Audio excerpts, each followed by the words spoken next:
This is your Brave Bookshelf book review, where we spotlight stories that take risks, ask big questions, and stay with you long after the last page. Today's book does exactly that. We're diving into Soul of a Gentleman Witch by David Ferraro, a queer gothic fantasy that blends devil's bargains, eternal youth, found connection, and one impossible moral choice. And honestly, this book doesn't just ask, what would you do? It asks, who are you willing to become? Before I begin discussing, I do want to give a little bit of a warning. There may be some spoiler alerts, so if you haven't read the book, I suggest that maybe you stop, read the book, and then come back to kind of jump in on the discussion. So, the story at the center is Calum. He's a perpetually 17. He's a witch, of course. He's bound to Lucifer and tasked with collecting souls to pay off his own. Right away, we're in classic Gothic territory. Immortality that feels like a curse, power that comes with strings attached, a character trapped between obedience and conscience. But this is also very much a queer Gothic fantasy. Calum exists outside of normal time, normal belonging, and normal morality. He's not monstrous, but he's been labeled as such by the system that owns him.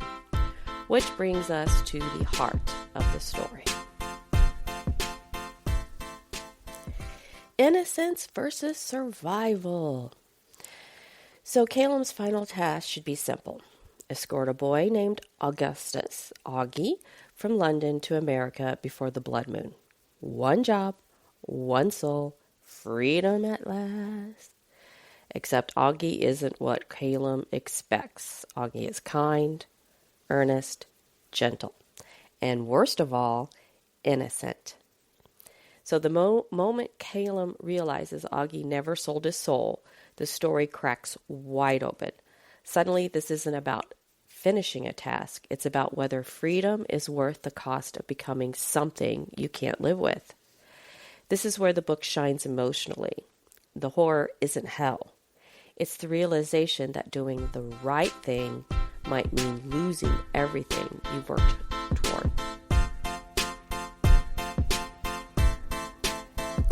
Queer Gothic stories often center characters who live in between spaces, between worlds, identities, and moral absolutes. Calum fits perfectly into that tradition.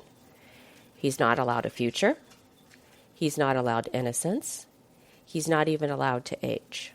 And yet, through his relationship with Augie, he begins to imagine something radical. Choice. This book quietly suggests that queerness in Gothic fantasy isn't about labels. It's about refusing the roles assigned to you, refusing to accept that damnation is the only ending available. So, what are people saying other than me about Soul of a Gentleman Witch? So pretty much I went through Goodreads and NetGalley to see what other people commented on, and I did find some interesting comments about what people didn't like about the book. Pretty much everyone who did like the book agreed with everything I've already discussed.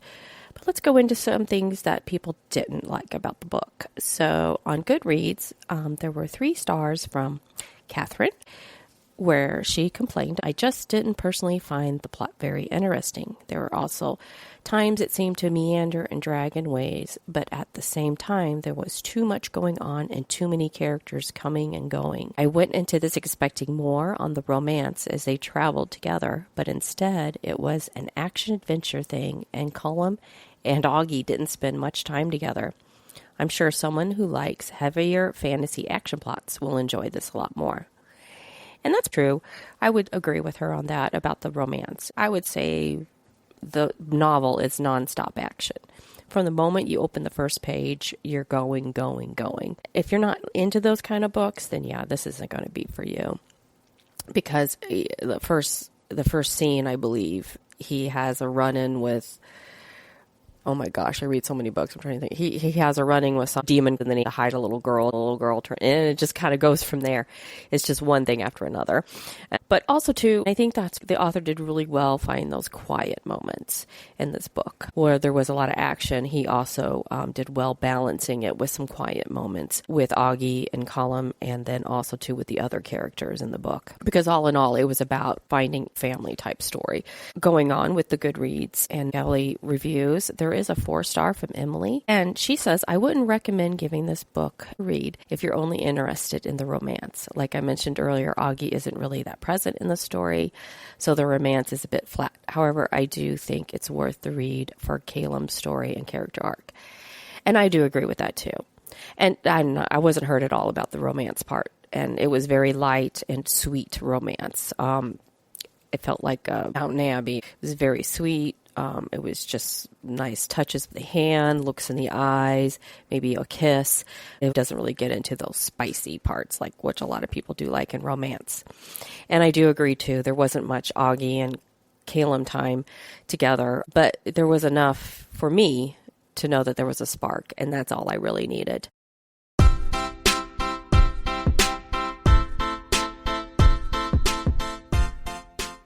So, to wrap things up, this book leans heavily into action and fantasy, with witches, demons, angels, saints, alchemists, and yes, the devil himself, while keeping the romance very much in the background. It has a cozy, almost old-world feel to it, with some quietly charming humor woven in. I know a few readers were caught off guard by the romance, especially if they didn't realize going in that it was male-male relationship. So your experience may depend on what you're expecting. If you read the book and agree or totally disagree with the likes and dislikes, I'd love to hear from you. Head over to kimbartosh.com and join the conversation on my review of Soul of a Gentleman Witch.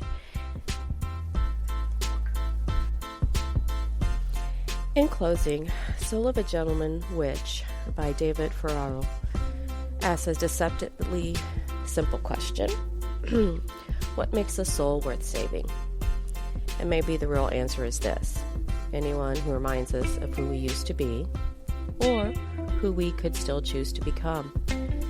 If you love gothic atmosphere, morally complex characters, queer fantasy, and stories that trade jump scares for emotional reckoning, this one deserves a spot on your shelf.